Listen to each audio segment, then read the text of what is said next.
Assalamualaikum warahmatullahi ta'ala wabarakatuh. Bismillah, alhamdulillah, wassalatu wassalamu ala rasulillah, amma ba'du. Perkenalkan, saya Faisal Musa, peserta PKDP tahun 2005 di UIN Sumatera Utara, Medan.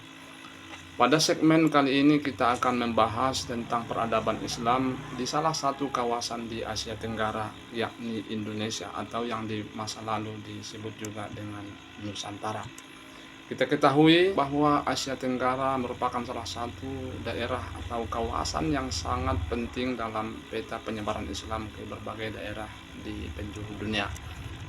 Namun mengingat luasnya wilayah ini karena meliputi daerah-daerah seperti Indonesia, Malaysia, Singapura, Brunei, bahkan sampai ke Thailand, maka pada pertemuan kita kali ini, maka pada segmen video kita kali ini, kita hanya akan memfokuskan pembahasan kita pada salah satu kawasan saja, yakni Indonesia atau yang disebut dengan juga Nusantara. Pada video kali ini kita akan membahas tentang sejarah masuknya Islam ke Indonesia. Ketika membahas sejarah kedatangan atau masuknya Islam ke Indonesia, setidaknya ada 4 pertanyaan yang perlu untuk kita jawab pada kesempatan ini. Yang pertama adalah yang terkait dengan waktu kedatangan, kapan tepatnya Islam dibawa ke Nusantara. Dan yang kedua adalah tentang dari mana, where, dari mana asal kedatangan Islam ke Nusantara. Apakah dari Arab? Apakah dari Persia, apakah dari India atau anak benua India, atau dari Cina. Kemudian yang ketiga adalah tentang para pembawa Islam ke Nusantara. Siapa yang membawanya? Apakah para pedagang, apakah para dai atau mubalik, atau siapa? Dan terakhir adalah tentang bagaimana cara-cara penyebaran Islam ke tengah masyarakat pribumi ataupun masyarakat Nusantara. Itu semua akan kita jelaskan pada segmen video kita kali ini.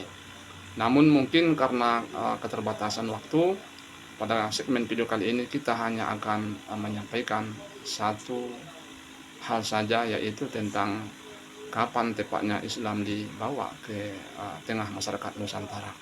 Setelah mempelajari tema ini, para mahasiswa khususnya dan kita semua pada umumnya diharapkan dapat memahami serta dapat menjelaskan dengan baik proses masuknya Islam ke tengah masyarakat Nusantara. Jadi seperti kita ketahui bersama, Islam adalah agama universal, agama yang tidak hanya diturunkan untuk kalangan atau bangsa tertentu saja.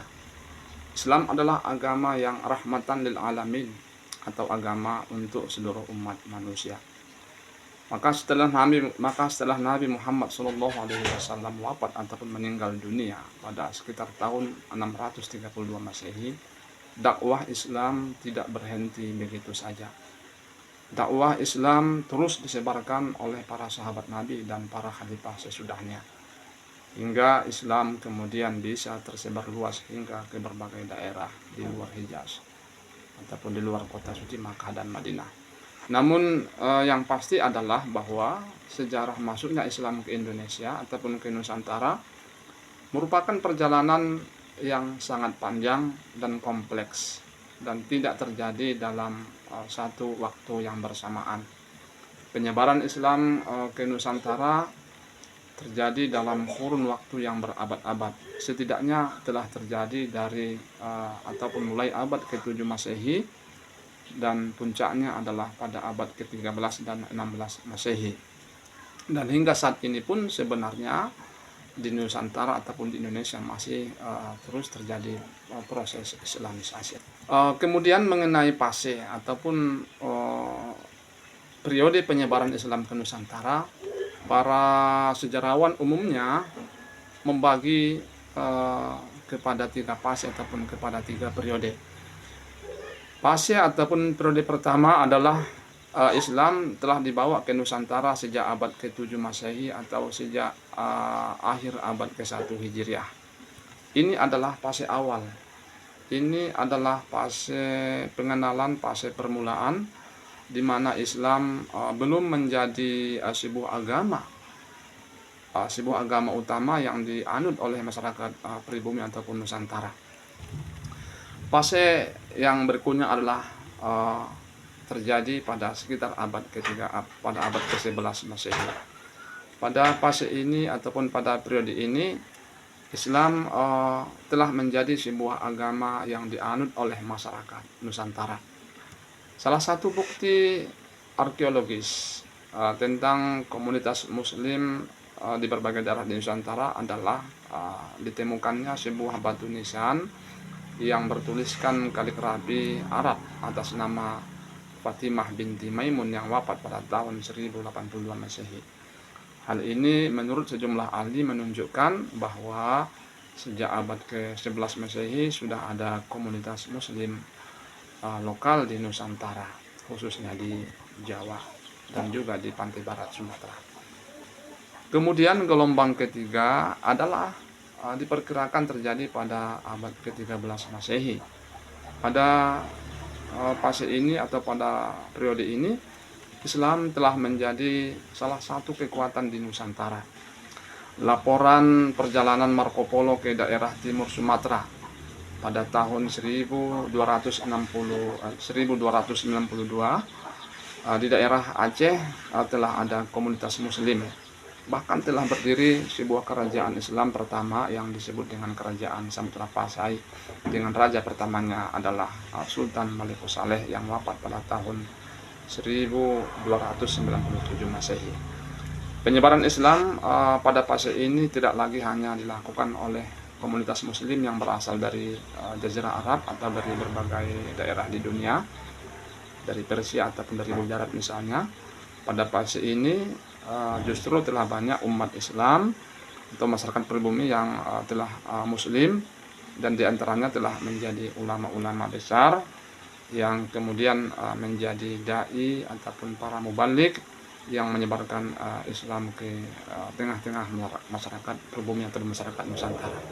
Dari beberapa penjelasan yang kita sebutkan tadi, dengan demikian dapatlah kita ketahui bahwa ada setidaknya 3 periode ataupun 3 fase penyebaran Islam ke Nusantara, yaitu yang dimulai dari abad ke-7 Masehi, kemudian abad ke-11 Masehi sudah terbentuk komunitas, dan kemudian pada abad ke-13 sudah berdiri kerajaan pertama di Nusantara, dan pada abad ke-16 di Jawa juga telah terjadi kerajaan Demak yang didirikan oleh Raden Patah.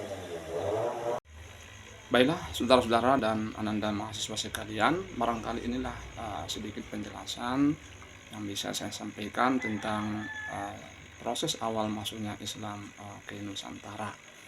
Dari uraian atau penjelasan-penjelasan kita di atas, dapat kita ketahui bahwa proses Islamisasi di Nusantara ternyata tidak terjadi dalam waktu yang singkat.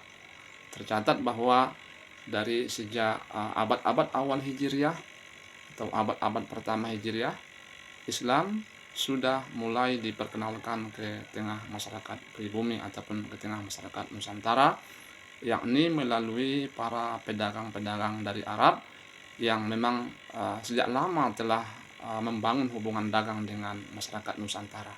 Dan puncaknya terjadi pada abad ke-13 dan 16, di mana Islam ketika itu sudah menjadi sebuah kekuatan politik yang salah satunya ditandai dengan berdirinya kerajaan Samudra Pasai di Aceh pada abad ke-13, dan di beberapa daerah lain di Nusantara seperti berdirinya kerajaan Demak di daerah Jawa.